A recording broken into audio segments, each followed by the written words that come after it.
You're standing in the parking lot of the company that chewed you up and spit you out, the place where they laughed in your face and said you'd never be CEO, that you weren't good enough, smart enough, ruthless enough. Now imagine pulling up in a sleek Rolls Royce, the engine purring like a lion, stepping out in a tailored suit, and watching their jaws drop as they realize you've become everything they said you couldn't. That's my story. I'm Jordan Hayes, and this is how I rose from rejection to revenge, proving them wrong in the most spectacular way possible. Chapter 1. The rejection that lit the fire. I'm 25, sitting in a boardroom at Apex Innovations, my palms sweaty as I pitch my vision for the company's future to a panel of executives who hold my dreams in their hands. I've been with Apex for 3 years, starting as an intern, clawing my way up to junior exec through late nights, skipped weekends, and endless cups of coffee that tasted more like desperation than caffeine. The CEO position just opened after the last one retired, and I'm throwing my hat in the ring, my heart pounding with a mix of hope and terror. I've prepared for weeks, my slides polished, my ideas bold, streamlining operations, embracing tech, taking Apex into the future. I'm wearing my best suit, a cheap one I bought on sale, the fabric itching against my skin as I stand at the head of the long mahogany table, the board's eyes boring into me like I'm a specimen under a microscope. But the board, 6 gray-haired execs in stuffy suits, barely lets me finish. "Jordan, you're too young," sneers Richard, the chairman, his voice dripping with condescension as he leans back in his leather chair, his beady eyes narrowing, his thin lips curling into a smirk that makes my stomach churn. "You lack the experience, the grit, the edge to lead. Stick to your lane." The others nod, smirking, their eyes cold and dismissive, like I'm a kid who wandered into the wrong room. I'm crushed, my dreams shattering like glass, the sound of their rejection echoing in my ears. I try to argue, my voice shaking as I point to my track record, doubling sales in my division, launching a new product line that's still their top earner. But they wave me off, Richard cutting me down with a single sentence. "You're not CEO material, Hayes. Never will be." The words hit like a sledgehammer, each syllable a blow to my confidence, my hope, my future. I leave the room, their laughter echoing behind me, a cruel chorus that follows me down the hall, my face burning with humiliation, my hands clenched into fists as I fight back tears of rage and shame. I make it to the elevator, the doors closing just as the first tear falls, hot and bitter on my cheek. That night, I sit in my tiny apartment, the walls paper thin, the radiator clanking in the corner, staring at the rejection letter they sent as a formality, my hands shaking with rage. "Not CEO material," I mutter, the words searing into my brain like a brand. They think I'm nothing, a nobody to be laughed at, a dreamer who dared too much, a kid who doesn't know his place. But I'll show them. I quit Apex the next day, my resignation letter a single line, "I'll prove you wrong." I walk out of their gleaming headquarters, the glass doors reflecting my determined glare, my cheap suit wrinkled but my spine straight. I've got no money, no connections, just a fire in my gut and a point to prove. But that's enough. I'm going to build something bigger, something they can't ignore, and I'll make them regret the day they laughed me out of that room, the day they underestimated Jordan Hayes. I start small, renting a cramped office with my last $500, the paint peeling off the walls, the air smelling of mildew and broken dreams, the single window overlooking a dumpster in an alley. I launch Horizon Tech, a startup focused on AI-driven logistics, something Apex never dared to touch, too stuck in their old ways to innovate, too comfortable in their outdated systems to see the future staring them in the face. I'm a one-person show, coding late into the night until my eyes burn, my laptop overheating on a wobbly desk, cold calling investors during the day, my voice hoarse from rejection after rejection. "Not interested," they say, or "too risky." Their voices flat, dismissive, echoing the board's disdain, each hang up a reminder of Richard's sneer. But I don't stop. I can't. I think of his smirk every time I want to quit, his words fueling me like gasoline on a fire, pushing me to keep going even when my bank account hits zero and I'm living off instant noodles and tap water, my stomach growling as I type lines of code in the dim light of a flickering bulb. 6 months in, I land my first investor, Lydia, a sharp woman in her 50s who sees my vision, her $50,000 giving me a lifeline when I'm days away from eviction, the landlord's threats ringing in my ears. I hire a small team, 3 misfits like me who believe in the dream. Sam, a coder with a mohawk and a chip on his shoulder, his fingers flying over the keyboard like a maestro. Priya, a marketing whiz who left a toxic job, her creativity a spark we desperately need. And Carlos, a logistics nerd who'd rather sleep at the office than go home, his spreadsheets a roadmap to our future. We work out of that dingy office, eating ramen, sleeping on the floor when deadlines loom, our laughter echoing through the late nights as we build something from nothing, our shared hunger, literal and figurative, binding us together. We develop our first product, an AI platform that optimizes shipping routes, cutting costs by 30%, and pitch it to small businesses, landing our first client, a local warehouse. After a grueling 3-hour meeting where I talk until my throat is raw, my hands shaking as I hand over the contract. It's a small win, but it feels like a mountain. We're on the map. Our first $5,000 check a lifeline that keeps us afloat. I frame that check, hanging it on the wall as a reminder of where we started, my resolve hardening with every late night, every rejection, every small victory. Apex thought I'd fail, but I'm just getting started, and I'm going to make them eat their words.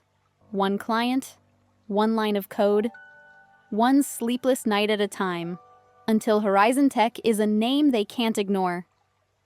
2 years later, Horizon Tech is gaining traction, but we're still small, scrappy, fighting for every inch in an industry that doesn't play nice.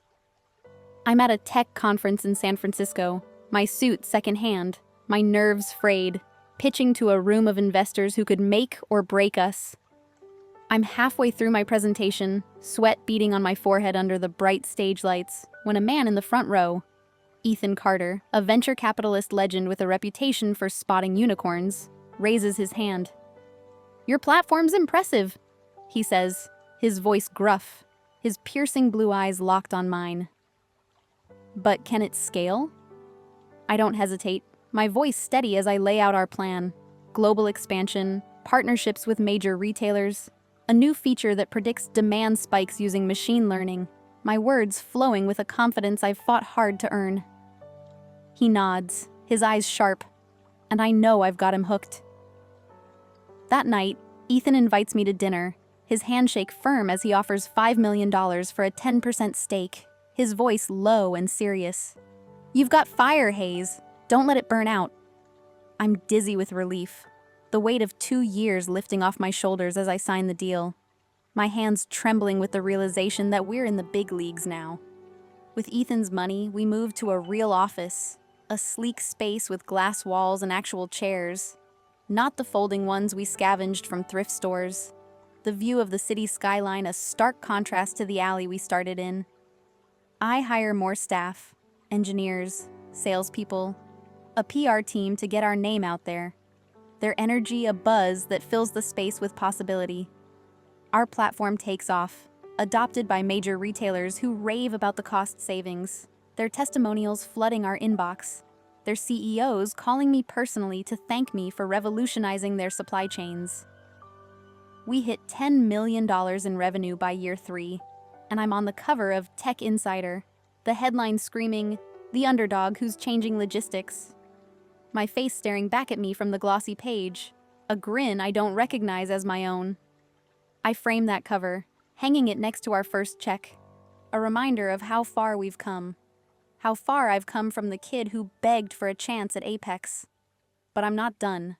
I'm gunning for them. The company that laughed me out of their boardroom. The ones who said I'd never be CEO. They're still the industry leader, but their profits are slipping, their tech outdated, their clients jumping ship as whispers of Horizon's success spread. I hear through the grapevine that Richard's on edge, muttering about that upstart haze at board meetings, his voice tight with frustration. Good. He should be nervous. I'm coming for his throne, and I'm not stopping until I've taken everything he thought was his, until he sees my name in lights and knows he was wrong. By year 5, Horizon Tech is a force. $50 million in revenue, offices in 3 countries, a team of 200, each member handpicked for their talent and grit. I'm 30 now, a far cry from the nervous kid who begged for a chance at Apex, my confidence hard-earned through years of sleepless nights and relentless hustle.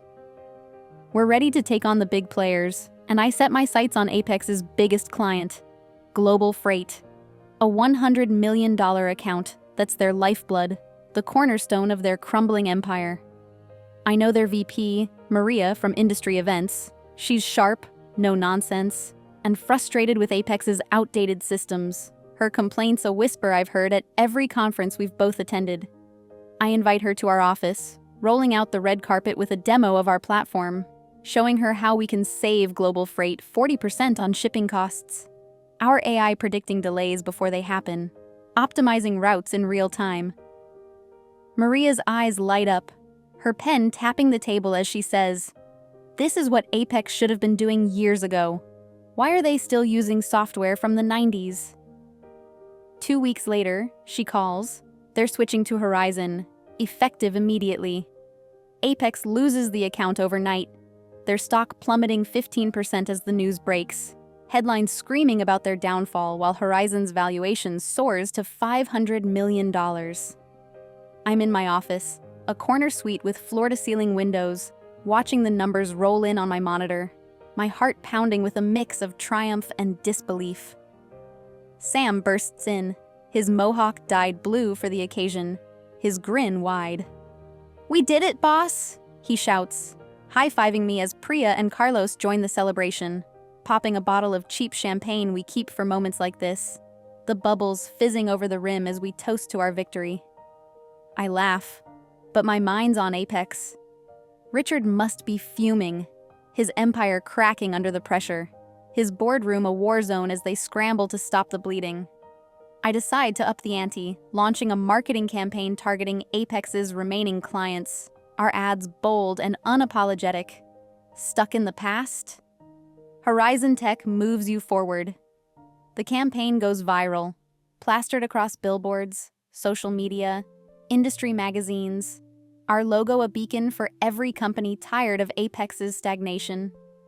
3 more clients jump ship within a month, their CEOs citing our innovation as the reason, their emails to me full of gratitude for showing them a better way. Apex is bleeding, and I'm the one holding the knife.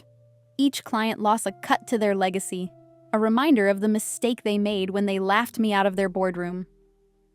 I'm not just proving them wrong, I'm dismantling their empire, piece by piece. And it feels better than I ever imagined. A sweet, sharp satisfaction that fuels my every move. The industry buzz reaches a fever pitch when Apex announces a merger to save itself, partnering with a rival, Nexus Logistics, to fend off Horizon's rise. Their press release a desperate attempt to reclaim control. I get an invite to their annual gala, a black tie event at a downtown hotel where the merger will be unveiled to a room full of industry elites. I know it's a trap. Richard wants to parade his victory in front of me, to show the industry I'm still beneath him. A kid who got lucky but can't compete with the big boys. But I'm ready to turn the tables, to make a statement they'll never forget. I rent a Rolls Royce Phantom, its black exterior gleaming like a promise, the chrome accents catching the light as I admire it in the showroom, my reflection staring back at me with a confidence I've earned. I have my tailor craft a suit that fits like a second skin, charcoal gray with a blood-red tie, the color a subtle nod to the fire that's driven me all these years. I pull up to the gala, the valets staring as I step out, my head high, my stride confident. the Rolls Royce's engine a low growl that turns heads. Inside, the room is packed with industry bigwigs, their whispers following me as I make my way through the crowd, the chandeliers casting a golden glow over the sea of tuxedos and gowns. Richard spots me from across the room, his face tightening, his jaw clenching as he adjusts his tie, but he plasters on a fake smile, approaching with a glass of champagne, his movements stiff, forced. "Jordan," he says, his tone icy, his eyes darting to the crowd to see who's watching. "Didn't expect to see you here.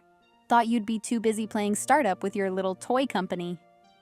I smirk, meeting his gaze, my voice calm but sharp. "I'm not playing, Richard. I'm winning. Global Freight says hi. Oh, and so do your other clients who've jumped ship." His smile falters, his eyes narrowing as the crowd murmurs, sensing the tension, their heads turning to watch the showdown. "You got lucky," he snaps, his voice low, his hand tightening around the champagne flute. "But you'll never be us. You'll never have what Apex has." I lean in, my voice a whisper, my words laced with steel. "I don't want to be you, Richard. I'm better, and I'm taking everything you thought was yours." I walk away, leaving him red-faced, his composure cracking as the crowd buzzes, their whispers a hum of intrigue. I grab a drink from the bar, toasting to my team, who's watching from the sidelines, grinning like kids on Christmas, their faith in me a warmth in my chest. I've made my mark, and they all know it. Apex is on its knees, and I'm the one who brought them there, the kid they rejected, now a king in their kingdom. Apex's merger falls apart weeks later. Their partner, Nexus Logistics, pulls out, spooked by the client exodus, their CEO citing instability, in a press release that sends Apex's stock into a freefall, shares dropping 30% in a single day. I see my chance and take it, meeting with my board in our sleek conference room, the city skyline a backdrop to our ambition. We buy Apex, gut it, and integrate their clients into our system, I say, my voice steady as I lay out the plan, my hands steady on the table, my team's eyes locked on me. Ethan, still my biggest backer, nods, his eyes gleaming with the same fire I feel. "Do it, Hayes. Finish what you started. Show them who's boss." We move fast, securing the funds through a mix of our cash reserves and a new round of investment, making an offer Apex can't refuse. Not because it's generous, but because they're out of options. Their boardroom a battlefield of panic and blame. Richard fights it, his emails to shareholders full of venom, calling me a reckless upstart and a threat to tradition. But it's too late. His own board turns on him, desperate to save what's left of their sinking ship. The deal closes in 3 months, and Apex Innovations is mine. The ink on the contract a victory I've dreamed of since the day they laughed me out of their boardroom. I walk into their headquarters on the first day as CEO. The same boardroom where they rejected me now filled with my team. The air electric with possibility. Richard's gone. Forced out in the takeover, his office cleared, his legacy erased, his nameplate replaced with mine. I sit at the head of the table, the chair creaking under me, and look around, a grin spreading across my face as I take in the moment I've fought for. "We're rebuilding this place," I say, my voice firm, my team hanging on my every word. No more old boys club, just innovation, integrity, and results. We're not Apex anymore. We're Horizon Apex, and we're the future. My team cheers, their faith in me unshakable, their applause a roar that fills the room, a sound sweeter than any music I've ever heard. I've done it. I'm the CEO they said I'd never be, sitting in their boardroom, running their company, my Rolls Royce parked outside as a symbol of everything I've achieved. I think back to that day 5 years ago, their laughter a cruel echo in my memory, and I smile. They laughed at me, but I'm the one laughing now. My empire built on their ruins, my future brighter than they could ever imagine. A year later, Horizon Apex dominates the industry. our revenue soaring to $200 million. Our platform the gold standard in logistics, adopted by companies across the globe, from small startups to Fortune 500 giants. I'm 32 now, a name on every tech list, Forbes 30 Under 30, Times Innovators of the Year, a speaker at conferences where I once begged for a seat, my story a beacon for every underdog who's been told they're not enough. I've kept my promise to my team. Sam's head of R&D, his mohawk now a signature in our office, his innovations pushing our platform to new heights. Priya's CMO, her campaign's a masterclass in branding, making Horizon Apex a household name. Carlos runs operations, his logistics expertise ensuring we never miss a beat, his calm under pressure a steadying force. They all have equity, their loyalty rewarded with a piece of the empire we built together. Their families now secure because of the dream we shared in that dingy office years ago. I've also started a mentorship program for young entrepreneurs, giving them the support I never had, helping them chase dreams the way I did, proving that grit and vision can beat any odds. I host workshops in our headquarters, the same building where Apex once stood, now transformed with open workspaces, vibrant art, and a culture of innovation that hums with energy. I meet kids like I was, hungry, determined, scared, and I tell them my story, watching their eyes light up as I say, "They told me I'd never make it, but I did. You can too." I fund their startups, connect them with investors, give them the tools to succeed, because I know what it's like to have nothing but a dream and a fire in your gut, to face a world that says you're not enough. The moment I've been waiting for comes at an industry summit in New York, where I'm the keynote speaker, the headline act in a room full of the industry's elite. I pull up in my Rolls Royce, now mine outright, its black exterior gleaming under the city lights, the chrome accents catching the glow of the street lamps as I step out. My suit sharp, my confidence unshakable. The crowd parts as I walk in, my head high, my stride steady. The whispers following me like a wave. Jordan Hayes, the kid who took down Apex, the CEO who rewrote the rules. Inside, I spot them. The old Apex board, Richard included, huddled in a corner, their faces a mix of resentment and shock as I take the stage, the spotlight warm on my skin, the mic amplifying my every word. 5 years ago, I begin, my voice booming through the room. I was told I'd never be CEO, that I wasn't good enough, that I didn't have what it takes to lead. I was laughed out of a boardroom, my dreams dismissed by men who thought they knew better. I stand here today as the CEO of Horizon Apex, a company I built from nothing, a company that now owns the very one that rejected me. The room erupts in applause, a thunderous roar that shakes the chandeliers, but I lock eyes with Richard, watching his jaw drop. His face pale as he realizes the full weight of my victory, the full scope of his mistake. The other board members shift uncomfortably, their eyes darting away, their hands fidgeting with their drinks as they try to hide their shock, their regret a palpable thing in the air. After my speech, I mingle, shaking hands, accepting congratulations. My smile genuine as I thank the industry leaders who once ignored me, who now line up to praise my work. But my focus is on the board. I approach them, my steps deliberate, my smile sharp but warm. "Told you I'd make it," I say, my tone light but my eyes hard, my gaze locked on Richard. He sputters, his voice weak, his face flushed with a mix of anger and shame. "You got lucky, Hayes. This doesn't mean you're better than us." I laugh, shaking my head, the sound low and genuine. "Luck had nothing to do with it, Richard. You underestimated me. That was your mistake, not mine." I turn to the others, their faces a gallery of regret, their jaws still on the floor as they realize the kid they rejected has surpassed them in every way. I walk away, their stunned silence following me, a victory sweeter than any I've tasted. I leave the summit, my team at my side, their laughter a melody as we pile into the Rolls Royce, the city lights a blur as we drive into the night. I think back to that boardroom 5 years ago, their laughter a cruel echo in my memory, and I smile. They said I'd never be CEO, but I proved them wrong, building an empire on their ruins. My future a canvas of possibility they can only dream of. I've shown them what happens when you underestimate a dreamer with a fire in their gut.